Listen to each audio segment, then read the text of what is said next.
North Carolina in the fall is always a wonderful experience. We're already known for a variety of bird species, but because of our position on the continent, North Carolina is the perfect rest stop for birds traveling south for the winter, so we get to hear all manner of bird songs during this time of year.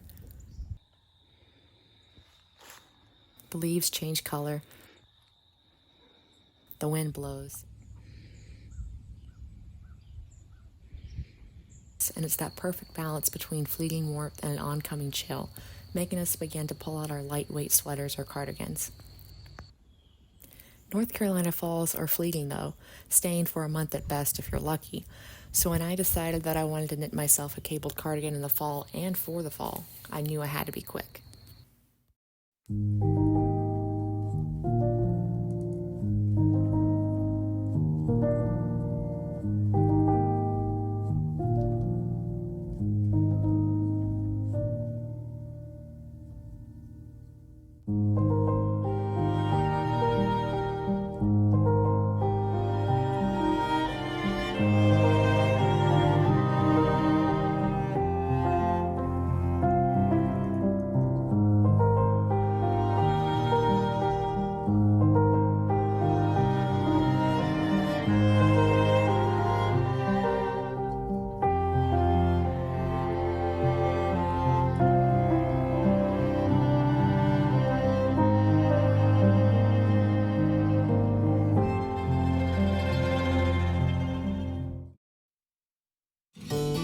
Taylor Swift's cardigan designers are always on point when it comes to designing simple cable patterns that look quite intricate.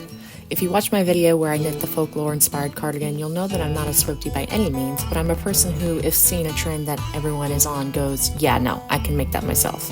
And the Tortured Poet department cardigan was no exception.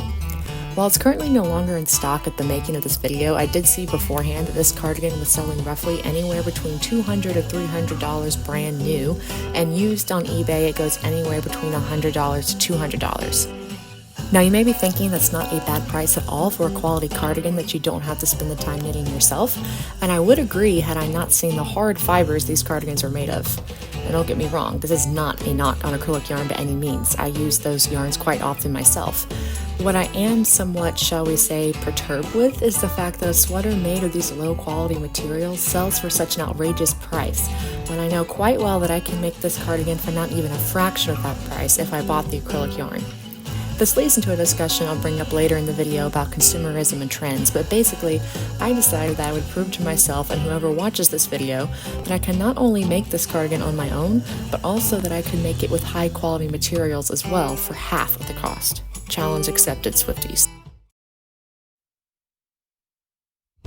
For this project, I'm using Bamboo Select from Premier Yarns, which is a DK weight 80% bamboo and 20% wool blend. Not sponsored, by the way, just a yarn company I purchased from. I first examined a variety of images and YouTube videos of the folklore cardigan and practiced the cables that I saw the cardigan to be composed of. Using thicker and brighter colored yarn helped me better see what I was doing so that I could go ahead and correct mistakes now rather than on the full piece. I did take notes for this, by the way, as you'll see throughout the video, and I actually have made them public in case you would like to make this exact cardigan yourself, so check out the links in the description box below.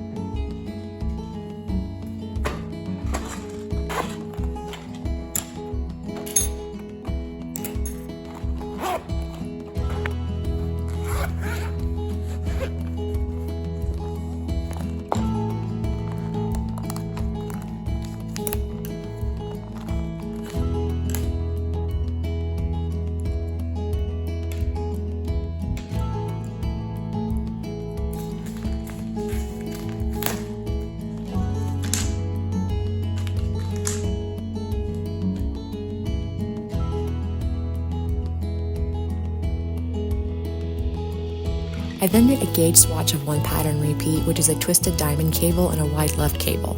If you're designing a cardigan for yourself, it's very important that you don't skip this step because my swatch showed me how many stitches I got per inch, as well as helped me see what kind of fabric my needles produced. Plus, blocking the swatch showed me that this yarn grows about ½ an inch, which was important for knowing the finished dimensions of my final piece. I'll show you a little bit more how this step is helpful in designing your own garment in just a moment.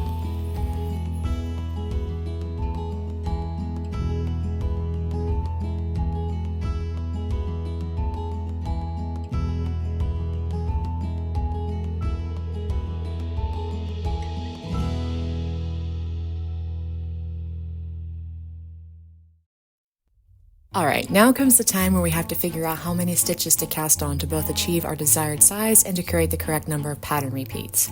Starting with the back piece, I make a rough sketch of what the finished product should look like in the end, and then I write down my desired finished width measurement of 24 inches because I want my cardigan to be oversized. Now this is where our gauge swatch comes to play. Taking our swatch, we'll see how many stitches we get for 6 inches, and I chose to work in a multiple of 6 since my desired width of 24 inches is a multiple of 6. I have 42 stitches for 6 inches. Now we're going to divide that number by 6 to figure out how many stitches we get per 1 inch. This is going to show us how many stitches we'll need for 24 inches, which again is my desired finished width.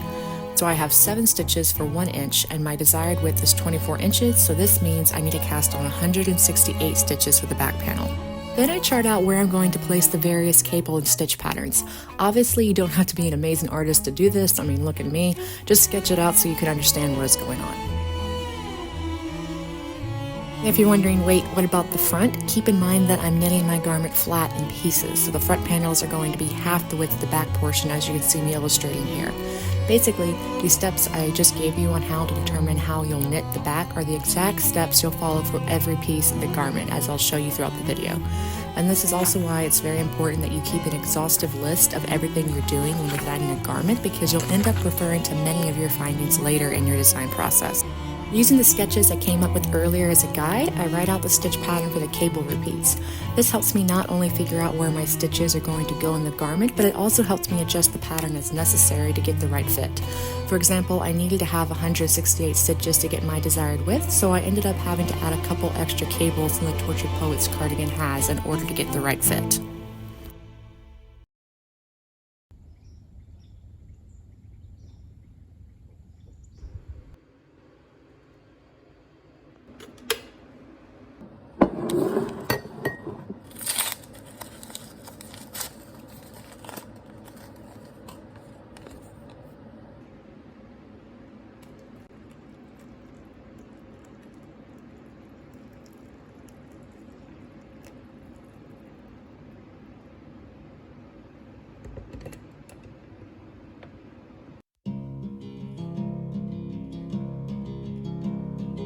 I originally began knitting 18 rows of 1x1 ribbing with the provisional cast on, but ended up ripping this back later and re-knitting it with a thumb cast on just because this fiber content gives such excellent drape and stitch definition that the provisional cast on created some extra looping that looked a little odd. And yes, the lighting is yellow and not the most aesthetic according to social media, but it's real life and, you know, a wonderful cozy atmosphere.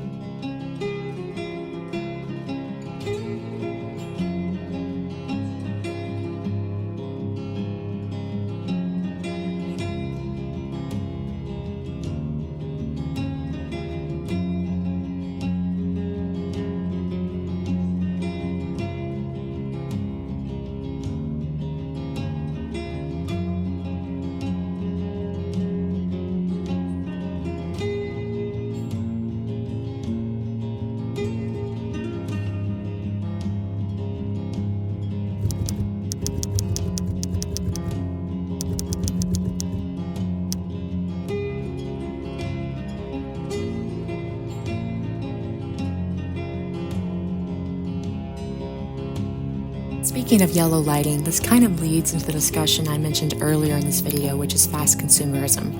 It still somewhat amazes me the price that was put on the Tortured Poets cardigan and how many individuals willingly paid for that garment. And again, I use acrylic fibers as much as anyone, but as I said, I could purchase a cardigan made of quality materials for that price or knit my own as I'm doing here for half the cost. Personally, I think this comes from the fast, instant gratification era we live in. Many want to be on trend. So many want to look like their, dare I say, idols, so they'll pay a price that people like myself would consider shocking so they can instantly have whatever it is that will keep them on trend, even if the materials are far from worth that price. I took on this challenge of designing this cardigan then to kind of resist that trend, to slow down and hopefully show whoever watches this video the intrinsic value of crafting something from your own hands. Yes, it takes longer than pressing a button on the computer and having the garment shipped to your door, but that's kind of the point. Because I'm knitting this cardigan myself, I value it much more than any cardigan I've ever bought because I know how much time and care went into this, and even better, I know it's made of quality material that will last me for a long time. So, a little bit of a rant there, but I hope that this makes you pause a bit and appreciate your knitting even more if you are a knitter, and, regardless of your craft, understand that you don't have to keep up with the social media trends to find beauty in everyday life.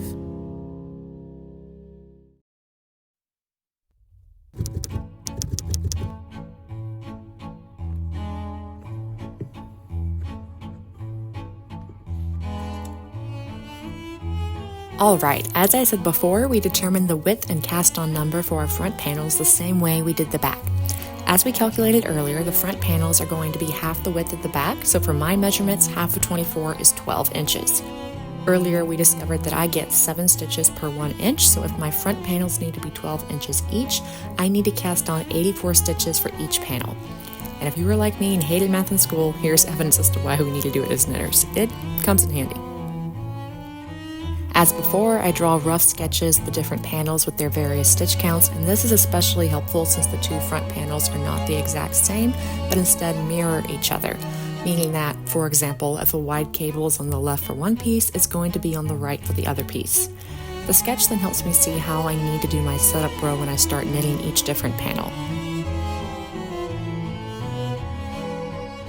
Finally, like I did with the back, I write out the pattern repeats and stitch counts to see if I need to add or take away any of the cables in order to meet my desired measurements and keep my stitch count of 84 stitches.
Free flowing, sailing with the wind, not knowing how this story ends. Kind and brave, I know you'll find a way. Live your truth and good will come to you.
It was at this point I realized that my diamond cables on the front panel were taller than the ones in the back and therefore weren't lining up at all, which was going to affect the length of the front panel if I kept going. So sadly, I ripped it back to my mistake and started the second diamond again, being mindful of my rows this time. You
The sleeves are constructed very similarly to the previous pieces, except this time I want to knit them in the round.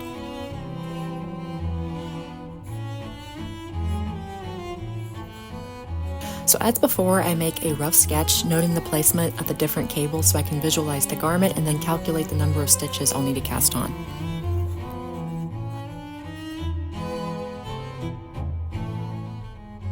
First though, I tried the cardigan on once I've joined the front and back pieces of the 3-needle bind off in order to see how deep I want my armholes to be.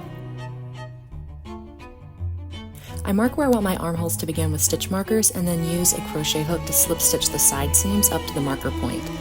Obviously, I'm knitting these sleeves from the top down as this will allow me to better check the fit and measurements as I knit the cardigan.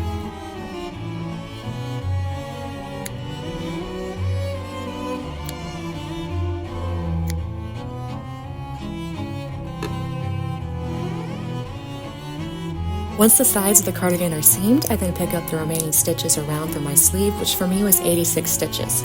I personally prefer double pointed needles for sleeve knitting, but you could use circular needles as well if you prefer.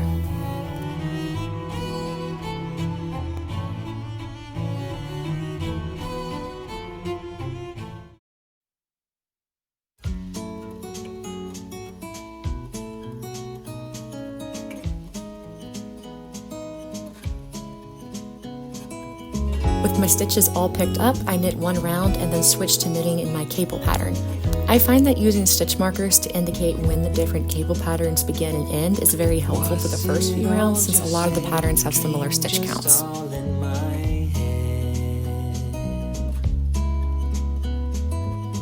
Floating rivers upstream, the things that you say.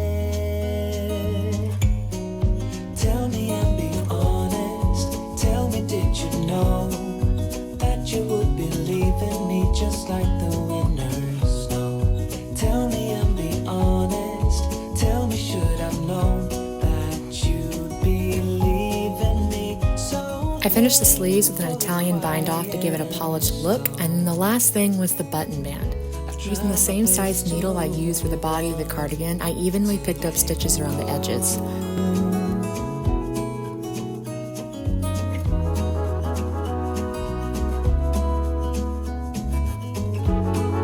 Now I knit my button band using the join as you go method, so I first cast on 14 stitches to a double pointed needle. The reason I cast on 14 is because since my gauge is 7 stitches per inch, like I figured out earlier, I need each panel to measure 12 inches wide to match the width of the back. My front panels were only 10 inches wide originally, so that means my button band needs to make up the remainder of that width. So tell me and be honest. Tell me, did you know that you would believe in me just like the winter snow? Tell me and be honest. Tell me, should I know? I joined my button band stitches to the cardigan by slipping the last stitch on my needle over the first stitch on my cardigan's needle and turned my work. Here I'll slip the first stitch, knit across, and turn my work again. Then I'll knit to the last stitch on my needle, slip the last stitch, knit the stitch for my button band, pass the slip stitch over, and turn. I'll repeat these steps for the rest of the button band. Tell me, should I know? I also made sure to alternate between 3 rows of garter stitch and 3 rows of stockinette stitch to mimic the original Tortured Poets design.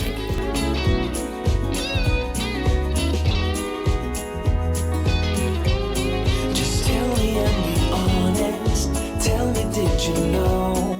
When it came time to make buttonholes, I laid my buttons on the completed side of the band to figure out where I wanted my buttonholes placed.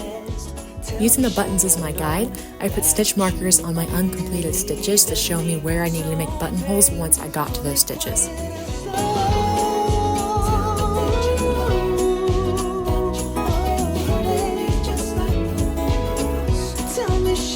Making the buttonholes is pretty basic as I didn't follow any pattern. I just bound off some stitches that matched the width of my buttonhole, knit a couple rows, then cast back on my stitches once the hole was deep enough for the button.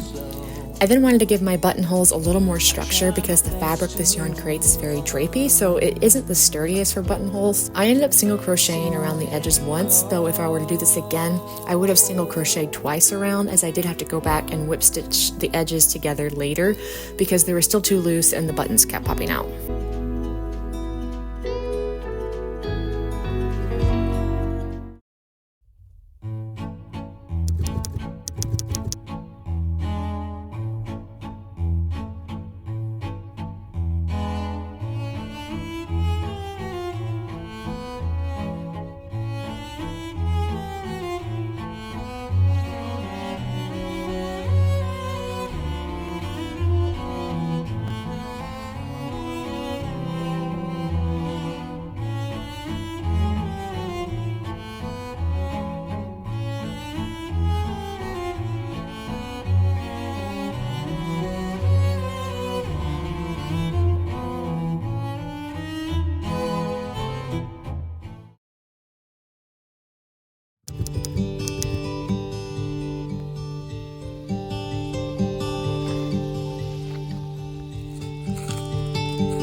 I know we are way past the fall season now, and we are well into the winter months, but I do hope that this video, this little sneak peek into what fall looks like in North Carolina and what I knitted during that time, kind of brightens up your day during this cold and dark season that most of us can find a little bit depressing.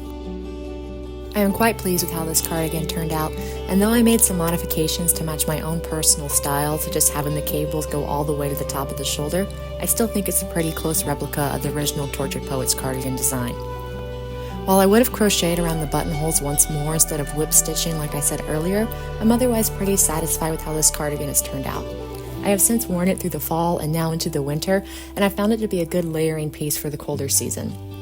The fabric drapes so beautifully, and the stitch definition shows off the cables so well. Also super lightweight, while also being warm, which is just what I hope to achieve. I hope you enjoyed this video and that it inspired you to also slow down and rethink what it is we consume. How much of our day-to-day pleasures is influenced by the media, and how can we change that so our pleasures actually reflect something that will bring us value and withstand the test of time, rather than one-click instant gratifications that are gone within seconds.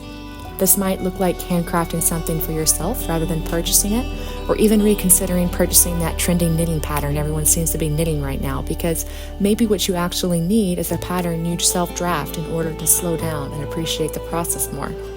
Whatever the case, I hope this video inspired you, and if it did, please give it a thumbs up and tell me in the comments if there's any changes you would have made to this garment, and if you have any thoughts to share on slowing down with our knitting. You can check the description box for links to my other socials, such as my blog where I publish free patterns, and feel free to browse my channel, check out the other videos, and see if a subscription is right for you, because next time we're going to go back to vintage pattern making, this time with some amigurumi, and I think you'll find it interesting. Your time is valuable, so I appreciate you decided to spend it with me, and until next time, happy making, and God bless, my friends.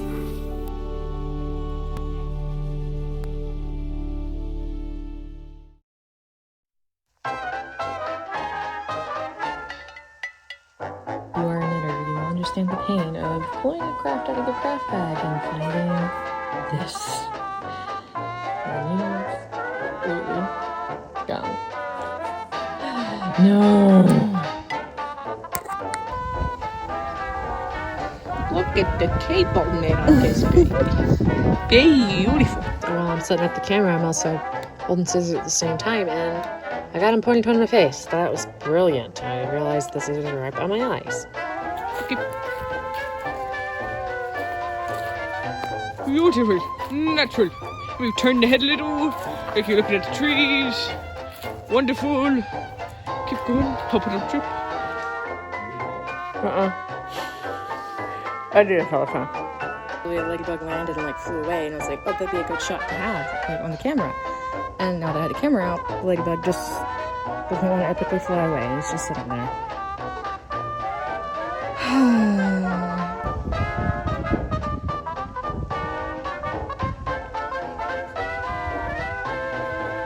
Invisible hand pulling on his foot. It's probably spooky on video, but you know. For sure, it'll be like, can you make my arms bigger?